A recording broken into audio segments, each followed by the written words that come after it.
Okay, buddy. We are down here with puppy Finn.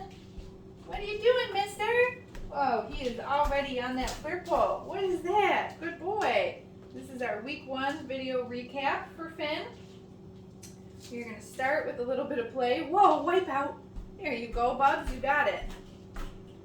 So it's really important that we get the puppies playing and happy before we start our training session. And this is how I would encourage you to practice at home. A little bit of play, grab some food, do some training, and then do a little bit of play again. Now I'm going to go back and forth a bunch because we are going to recap all the things that we've introduced to the puppies this week. But at home you can pick just 2 or 3 things for each training session that you do. And that's probably what I would normally recommend. What do you got? The flirt pole is a nice fun toy because the puppies can chase, they can bite, they can tug. So we're doing a little tug right now. You can notice when he has the toy, I am not, it's just opposition that I've got here. Obviously I'm stronger than the puppy. If I wanted to, I could drag him all over the room. That's not what you want to do when you play tug. So you want to make sure you follow the rules of tug, which is gentle opposition. Okay, I'm not picking him up off the ground or doing anything crazy like that. Good boy. And what's nice about the flirt pole is the line that this toy is on is a little bit of a bungee. So by just holding that opposition, the dog can kind of, tug at whatever they're comfortable with their strength. He wants to bring it into the potty box. They all want to bring it into the potty box. And I'm just not letting him. What is that? Good boy. Wow. Okay, so I'm going to take the toy away for a second. And we're going to move into our first couple of training exercises here at the food. So we start by introducing the dogs to the marker. I'm using a verbal yes. And then I come in and give that puppy the piece of food. My training partner, who's also here a couple days a week, is using the clicker. So yes, these puppies have been exposed to both the verbal marker and the clicker. You can continue to use whatever you are comfortable with at home. Yes. Very good job, Bubs. Good boy, Finn. All right, right after we charge the marker, then we're going to move into following a food lure. So this is another foundational exercise that our puppies need to understand. Yes, as it is part of the building blocks of teaching them everything else. So the puppy needs to understand that when I have food in my hand that they should follow it. Do you see how connected Finn is? Yes, after a few steps I use my marker word, I release the cookie. Okay, I can also pair it with his name, Finn, to practice a little bit of name recognition so the puppy's starting to associate. I hear my name, I follow the handler, and I get a food reward. Finn. Yes. Good job, buddy. Very good boy. So we did a few reps of a couple of exercises, and now I'm going to see if he wants to play again. So you just have to remember that your puppy has the attention span of a gnat, so you don't want to do things 1,000,000 times over and over again, or else your puppy will start to disengage, it'll get boring, and you can actually poison your training sessions where the dog isn't having fun and then they don't want to train with you, right? So that's why we break it up with little sessions of play in between maybe 2 to 3 exercises. What is that? Good boy. And also, as your puppy learns to have fun with just the training exercises themselves, and developmentally, they start to get a little bit more older, they have more cognitive capabilities, then your training with the food can be a little bit longer. Right now, these are just teeny tiny little babies, they're younger than toddlers even. Oh my goodness, you found the squeaky! Good boy, Finn! You found that squeaky! Wow! Wow! Where is it? Woo-hoo-hoo-hoo-hoo! Good job! Woo! Yeah, do you love that? Finn Finn loves the flirt pole. Flirt pole is nice too because you can even, whoa, I got it. Change out the toy that's at the end of it. Okay, so I'm going to take the flirt pole back again. We're going to do the next few exercises. So for the hand target that I'm going to do next, I'm going to start with the food lure right in front of Finn's nose like I did when he was following the food lure. Uh-oh, did I drop one? Oh, a little crumb, you can have that. But this time I'm going to disconnect from the puppy and he needs to reconnect to my hand. So I'll show you what that looks like. Finn, touch. Yes. So as soon as he reconnects with my hand, that's the marker point, I say the marker word and I release the treat. So watch one more time. Finn, touch. Yes. Good job, buddy. And the first position that we learned this week, sit. Yes. Now you'll notice that I waited to say yes, not just when his butt was on the ground, but also when his front feet were on the ground too. The puppies are excited that I have food in my hands. So they're trying to figure out how to get it. Sit. And sit means put your bum on the ground and your front feet on the ground. Don't pop my hand. Yes. So as soon as those front feet are down, that's when I say yes, and that's when I release the cookie. I don't want to inadvertently reward the dog for paws up because that's not really a sit, right? Go get it. Good job.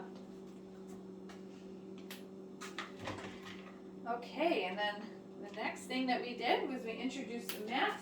This will turn into a stay type behavior, but in week 1, we're just going to lure the puppies over to the mat. Yes. I set a piece of food down on the mat, so he's got to find that. And I want you to feed more than one cookie on the mat because we're doing a recap session and we're going through a bunch of things. Okay, I'm only going to feed him 2 in a row on the mat because I don't want him to get full. But if you were practicing just the mat at home, you could certainly feed more than 2 pieces because it's about building duration on the mat. Okay, let's do that one more time. Where's your mat? Where is it? Where is it? I'm going to lure him over. Yes. Mark when he's on it. Set more than 1 cookie down. There's our second one. Then I'm going to say, okay, and give him permission to leave the mat. Good job, buddy. All right, so we'll keep working on more steps with that each week, and you'll see how it turns more and more into the stay type behavior. What, you want to play some more? Now with my shoes. There you go. There you go. Yeah. Ooh, you got it. Good boy, Finn. Not in the body box. No. Good job. Ooh. Oh my God, he loves the flirt pole. What do you got?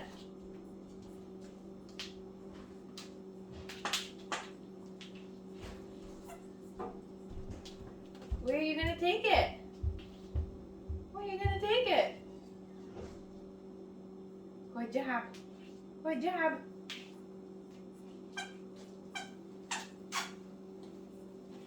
Good boy. Ooh.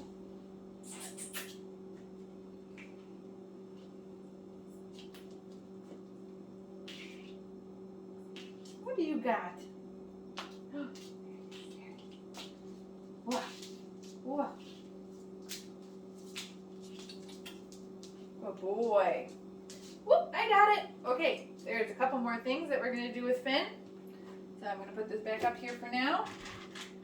First one is introducing the puppies this week to a little bit of restraint. All right, so I've got the food in my food hand again.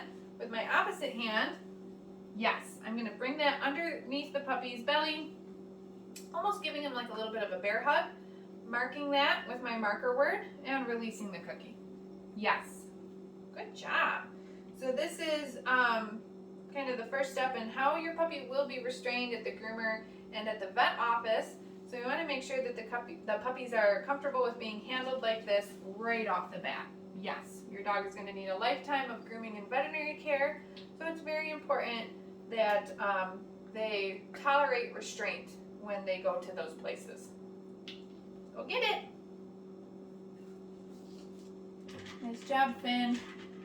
And the very last thing that we're going to do is get Finn dressed in his harness. Yeah, what is that? So I've got some food on the ground. I'm going to scoop him up and get his feet in. So this is also a little bit of an exercise in restraint too, because you kind of got to manhandle the puppy to get their harness on. Oh, they might get a little wiggly. And I just want to teach the pup that they got to hold still whenever I got to get something on them, right? Good boy. All right, good. So we've got that Velcro on, we got his feet through. I'm going to set him down for that food, so you can think about that while I get the rest of it strapped together. Good boy. And now that he's got his harness on, he might be a little bit like, what is this thing on me? You see how he's kind of moving a little bit? So a couple options. I can toss some cookies around so you can think about chasing those. Finn is really into the toys though, so we can also just play with him a little bit more. So he is learning that the harness, although it is a little bit restricting and it feels different than what he's used to, right? It's not a straitjacket. He can move around, play, eat, do all the things that he normally does. Good job, puppy. Very good boy. So we just had the harness on them for a couple of minutes at the end of the session this week, and we'll work on longer and longer durations of them wearing the harness. You're going to want to check out the video library. There are more detailed instructional videos on how to teach all these behaviors. You will need those for reference for after your puppy goes home, so make sure that you check those out. Also make sure that you have booked your Zoom lesson for after your puppy goes home. That Zoom lesson does expire 6 weeks after the puppies leave Lisa's house. Oh my goodness, you got it! The links for all those things is, you can find them in your initial confirmation email from when you registered for the program.